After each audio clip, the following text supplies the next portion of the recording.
荔枝唔單止係嶺南果王，其實喺整個中國文化圈裏頭，你亦都揾唔到第二種生果係會留低咁多嘅讚美之詞，以及咁大量嘅注述，係專門淨係寫佢一樣嘢嘅。所以關於荔枝咧，永遠冇辦法講得全面，只能夠攞個別話題嚟講下。荔枝呢個字呢，係個習非成是嘅寫法，佢本應就唔係三個力，係三張刀嚟嘅。三個力就同心協力讀協，三把刀咧讀黎或者離。荔枝個荔啊，從三把刀呢個聲旁。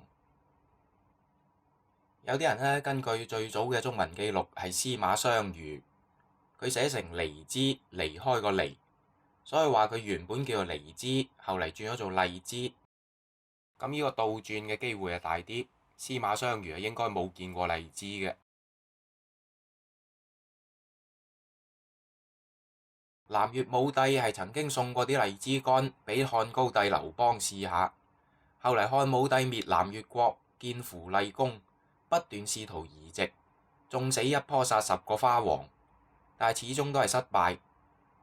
呢個司馬相如咧好神往，所以喺佢嘅《上林賦》裏頭咧提到呢種生果，用咗個同音字離，雖然咧亦都係使之分離嘅意思，但係佢有個用啲刀去割佢嘅。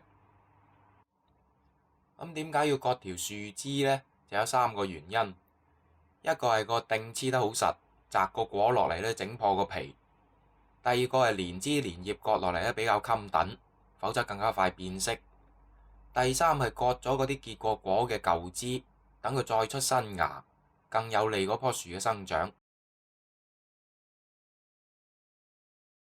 今年嘅荔枝價格咧係顯著上升，咁好多各方面嘅原因，經濟嘅因素啊，各種各樣嘢物價會上漲。最主要咧係撞着今年荔枝大減產，有啲行家預測嘅整體產量得返舊年30%。我聽廣州周邊好多地方嘅果農話咧係更差添嘅。有氣候嘅原因啦，完全係冇咗一個比較持續地清涼嘅冬季，嗰啲荔枝樹咧就難開花嘅。不過更加主要咧係佢一個生長週期嘅問題，即係呢種暖冬現象咧，雖然今年好極端，但係亦都已經係近幾年一個大趨勢。但係舊年嘅2018咧係破歷史紀錄嘅荔枝超級豐收年嚟嘅喎，廣東人食到唔使錢咁。嗰啲果農話舊年摘到費事摘，跌落嚟爛喺地下嘅荔枝啊，仲多過今年全部收成。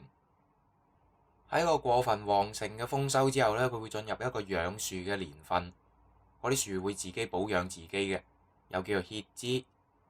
其實3、4月嘅時候睇下啲花咧，已經知道七七八八。呢啲係舊年嘅畫面嚟嘅，今年就差得太遠。歇枝年嘅春季都會特別多見到呢啲白色有少少緋紅嘅新葉，有個別甚至滿樹如雪。佢就唔係病，而係呢啲新枝咧要慢慢轉綠，隔1年先會開花結果嘅。當然每棵樹嘅情況唔同，但係個整體產量會起伏咧，呢個係正常現象。所以蘇東坡當年喺嶺南咧，一遇到歇枝年，佢又話：今年啊空如嶺表，白白喺樹踎咗1年，即係少咗荔枝食咧，佢又覺得呢度都冇乜好留戀嘅啫。個心啊成日諗住乘風歸去皇帝身邊，就寧願高處不勝寒好過啦。每一年第一浸食到嘅荔枝咧，多數係呢個早熟品種，果殼吉手，啲刺好密嘅，比較多青綠色。而家咧一般叫做妃子笑，事實上佢就唔係妃子笑嚟嘅，真正嘅妃子笑咧得一棵嘅啫，喺佛山。妃子笑個名點嚟嘅呢？咁所有人都會話一騎紅塵妃子笑啊嘛，杜牧嘅詩句。阿楊貴妃好中意食佢嘅，一見到咪笑咯。真正嘅妃子笑荔枝啊，同楊貴妃係冇乜關係嘅，佢即係等於係一種香口膠嚟嘅。即係我哋睇嗰啲香口膠廣告咧，就梗係咬兩咬嗰嚿香口膠，然後對住個好索嘅異性朋友，啱開個口一笑，咁就口氣清新，雙方都好開心啦。咁嗰啲妃子對住個皇帝，你有口氣咁一笑，仲邊處有運行至得㗎？呢依波妃子笑荔枝咧，佢就有咁嘅功效。食完之後有個清新嘅香氣，係好長時間停留咗喺個口度。你瞓醒一覺，第二朝起身呢，嗰把口仲香噴噴，唔會臭。所以嗰啲妃子服侍皇帝咧，食咗佢先夠膽笑嘅，叫做妃子笑。咁當然未必一定係妃子食佢啦，即係話嗰個名係呢個功能嗰度嚟嘅。咁你聽落都似係我亂噏多啲，但係唔係康熙年陳定九嘅荔枝譜所在。我啊反而覺得咧，嗰啲甜度咁高嘅嘢，你食咗唔啷口瞓覺咧，就應該係蛀牙嘅機率會大至係嘅。不過嗰棵樹咧，一早已經喺歷史變亂之中淪為劫灰，都無從驗證，只能夠咧依書直說。而家呢種叫咗做妃子笑荔枝咧，就只可以話託古命名法。台灣嗰邊啊叫佢做玉荷包。道光年吳應奎嘅荔枝譜裏頭咧，有一種成熟於三月紅之後黑葉之前嘅一個香山縣嘅品種咧，係叫玉荷包。個成熟期就叫做對得上。咁啊又兼佢上糖早，青綠已經可以上市，有啲似玉石咁色。個銷售期好長，適應性強，收成相對穩定，亦都係台灣荔枝嘅主力，產量最大嘅品種之一。佢哋嗰邊領導人呢，親自出馬拍片，幫啲台農力推嘅產品。咁喺嶺南呢邊呢，就都係受歡迎嘅，因為主要佢早熟。雖然有更早嘅三月紅，但係一般認為三月紅呢弱少少。咁大家製咗大半年啦，依啲荔枝第一批衝出嚟就梗係食唔切㗎啦，個銷量呢都係好嘅。咁到底依種荔枝真正係叫乜嘢名呢？嗱，咁你就倒盤水嚟，呢一個中間嘅呢，就係呢種現代妃子笑或者叫做台灣玉荷包啦。周圍嗰幾個啊糯米糍、桂味等等嘅不同嘅品種，下次先逐一介紹。總之啊，個個都係名種上品。咁啊嚟咯喎，揼揼揼，沉晒落去。咦，有個蒲翻上嚟噃。依種荔枝呢，其實就唔係妃子笑，亦都唔係玉荷包，佢叫做落糖蒲，亦即是喺廣東新語記載嘅水浮子。嗱，我唔係揀嚟俾你睇㗎，全部都係咁㗎嘛，你出力撳佢落去，佢都蒲翻起身㗎。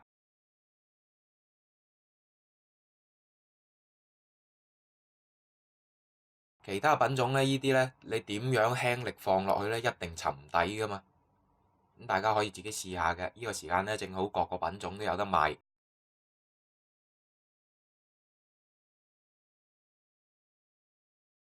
佢跌咗落個糖度呢，自己會蒲翻上嚟嘅，叫做落糖蒲。網上嗰啲資訊呢，全部唔知道呢個名係咩意思啊，因為啲人唔識廣東話，佢都唔知咩叫做蒲。咁啊，妃子笑梗係好聽啲啦，借一借楊貴妃嚟代言，幫助宣傳銷售。但係楊貴妃究竟有冇食過新鮮嘅嶺南荔枝呢？呢個都係歷代文人史家嘅激烈爭論嚟嘅噃。荔枝喺中國咧得3個地方有，閩粵同巴蜀嘅部分地區，以及嶺南。楊貴妃喺四川出世，佢細個係一定食過。所以做咗貴妃咧，都記掛住嗰個味道，唔食唔得。但係嶺南嘅荔枝點可以送得到去長安，而能夠保持到新鮮呢？當其時又冇速遞，又冇冷藏處理，好快變嘅。所謂嘅快馬7日送到入長安呢，以當其時嘅交通呢，亦都係根本唔可能做到嘅。北宋書法4大家蘇黃米蔡，疑似係嗰個蔡嘅蔡襄呢，亦都係現存最早嘅荔枝譜嘅作者。佢喺書中嘅開篇提到《後漢書》記錄東漢時期嶺南交州進貢荔枝嘅狀況：10里一至5里一後，晝夜奔騰。蔡襄認為洛陽取於嶺南，長安來於巴蜀。後嚟蘇東坡嘅荔枝探詩引咗蔡襄嘅荔枝譜， 10里一至非塵灰，5里一後冰火吹。永元荔枝來交州，天寶歲貢取之浮雲雲。即係咧，東漢嗰啲荔枝咧就嶺南送去洛陽嘅，唐朝楊貴妃食嗰啲咧係四川涪陵送去長安。咁兩位大文豪都咁話啦，於是乎好多人咧認同咗呢種講法。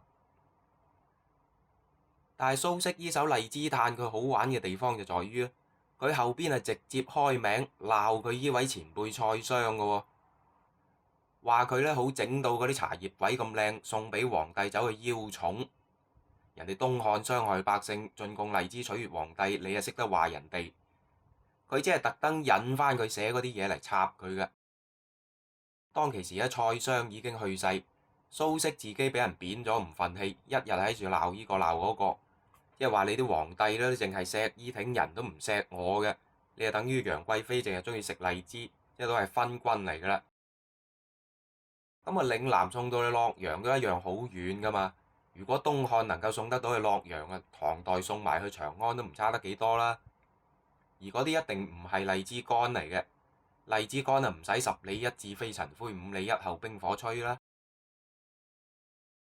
四川涪陵咧有妃子園嘅古蹟，當其時應該係有進貢荔枝嘅。但係《新唐書》《資治通鑑》等等嘅正史咧，白紙黑字寫到明，楊貴妃食嗰啲荔枝係嚟自嶺南。唐代當朝嘅李紹、國史簿都話係南海所生。杜甫係親身經歷開元天寶嘅人，早過楊貴妃出世，遲過佢死，亦都有咧憶昔南海事，奔騰獻荔枝嘅詩句，佢有詩史之稱，就唔會亂噏嘅噃。咁到底佢點送過去嘅呢？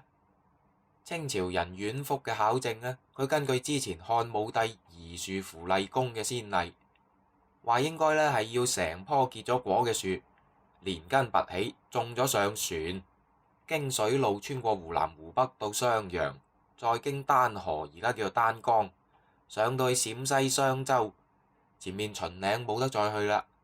計啱個時間，嗰啲荔枝啱啱熟，先至摘落嚟。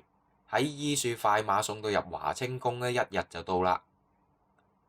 楊貴妃就唯有係咁咧，先至可能食到新鮮嘅嶺南荔枝，因為陸路運唔到樹，實燉晒落嚟噶嘛。咁唐代以後嘅朝代咧，亦都確實係有連樹進貢嘅記錄。當然，即使係咁樣咧，路途中嘅艱辛險阻，上上落落，亦都係勞民傷財。